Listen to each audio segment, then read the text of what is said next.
Senator Gloria, by your direction, should be present in the House, so that he can know that the deputy governor should remain a deputy governor. You are just a principal assistant. So what I'm saying is a statement of fact. Unless the governor gives you to be a CCM in charge of roads or in charge of anything, I'm just stating a fact. And if you are a deputy governor, and I want to dare friends of Senator Oroba, if he has a friend who is a deputy governor, there is no in the law that has provided for responsibilities and functions of a deputy governor as being read in Article 180 in election of a deputy governor and governor. They are not they should just remain as principal assistant. Unless, and my advice is, there was a proposal, Mr. Speaker, that we intervene, and it is unanswered, that we should give responsibility to deputy governors, which we didn't, Mr. Speaker. Senator Cherage, would you like to be informed by Senator Methu? Mr. Speaker, since he has not knew and deaf for some time, he might have grown wise after having his deaf. Maybe to enrich the thinking of my senior brother, Senator Cherage, the architecture of our constitution as it is now, yes, a deputy governor is a spare wheel that will only be useful when the main wheel of the car is not functional. There is no function that has been adduced to the office of the deputy governor now. Correct. So our deputy governor is just a principal assistant. Nothing more, nothing less.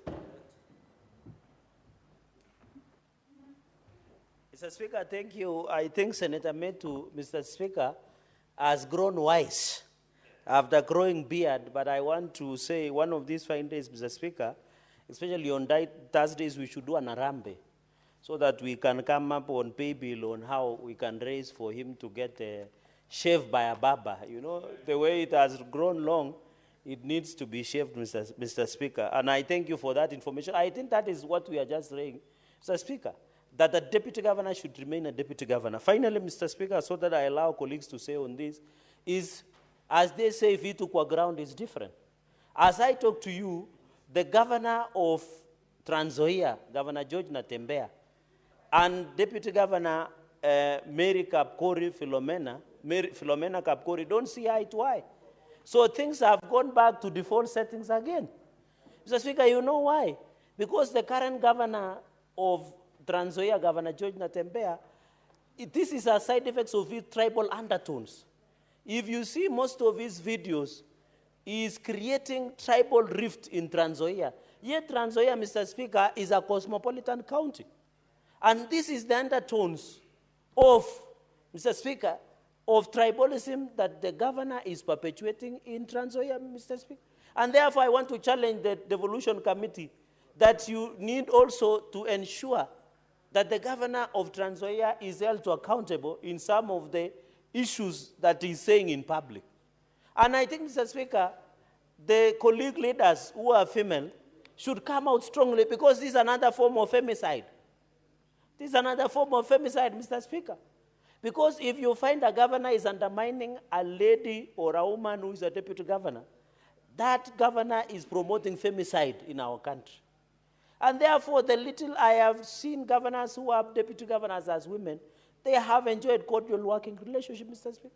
But when you get a governor like George Natembeya undermining the operation of his deputy governor, Dr. Philomena Kapkori, is also a form of femicide. It is also a form of women harassment. And it is endangering.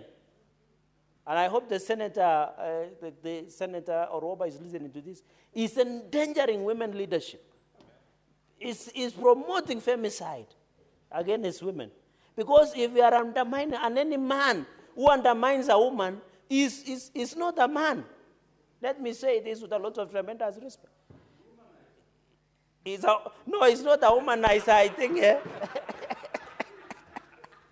I think Senator... I don't know whether Senator of West Pokot, that's not a womanizer. A womanizer has a different thing. Has a different meaning.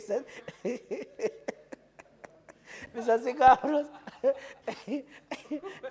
Mr. Speaker, you cannot define it that way, Mr. Speaker. I think that's the harsh way of defining.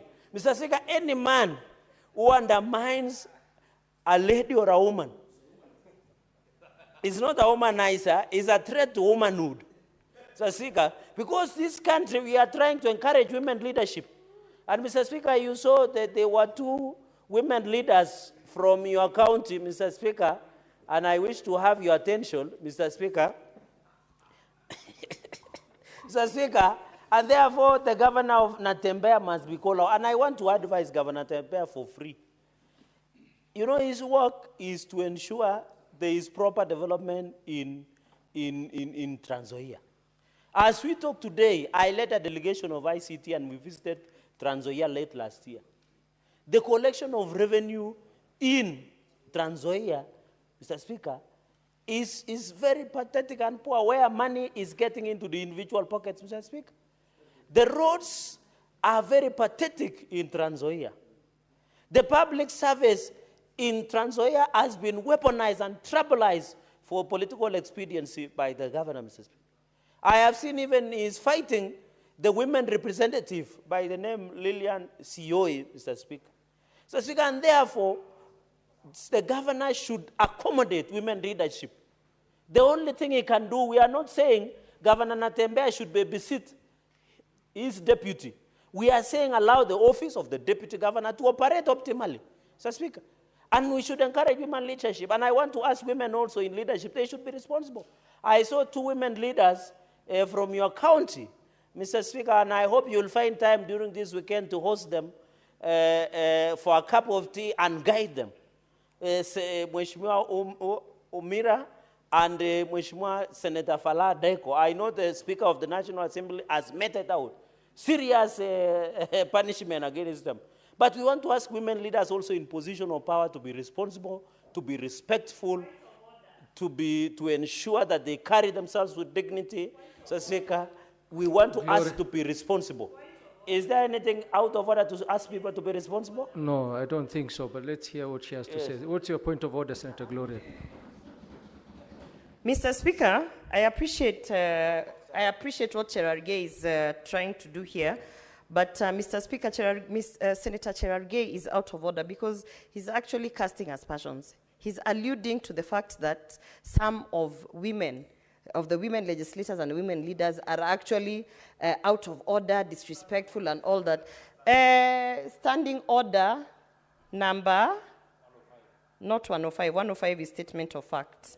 The standing order, nowadays I know the standing orders. The standing order of casting aspersion on a fellow senator or leader, Mr. Speaker, that is the one I'm standing on.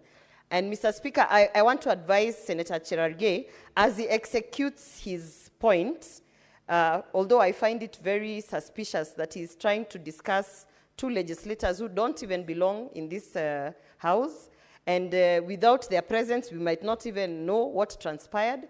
We are all waiting to hear through the Powers and Privilege Committee, Mr. Speaker, which I have had experience with. So, Mr. Speaker, I would really want Senator Cherargei to tread carefully and, if possible, just avoid going that direction, because unless he is sitting in that Powers and Privilege and he has facts, Mr. Speaker, we are all still waiting to see that report so that we can know what transpired. Thank you, Mr. Speaker. Mr. Speaker, under principles of evidence, Mr. Speaker, under principles of evidence and law of evidence, there is what we call judicial notice by public. What the Speaker of National Assembly pronounces in the public domain, that Senator Falhada, as the access to Parliament has been denied for 90 days. There is judicial, and I am asking women to be women in leadership, to be responsible, to be respectful.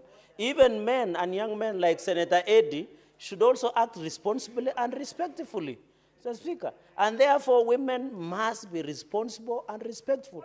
And I hope, Mr. Speaker, during the weekend, you should invite the 2 Weshimiwas to your house and ensure there are elders from Garissa to sit them down and teach these women how to lead with a lot of respect. Mr. Speaker, finally, as I finish to second, Mr. Speaker, can I be protected from harassment? No, Senator Gloria, you already stood on a point of order. Mr. Speaker, You cannot speak on the same matter twice, Can I Senate. be protected from harassment? But you've already spoken on your point of order. And I've heard. And we have listened to you. So let And I Senator have- Cherargei conclude. And I have agreed to her advice. And that is why I'm saying all leaders, including women, should be responsible, including Senator Eddy, who is a young man, including presidential candidates, Senator Okia Omtata, should act responsibly. That's what I'm just saying.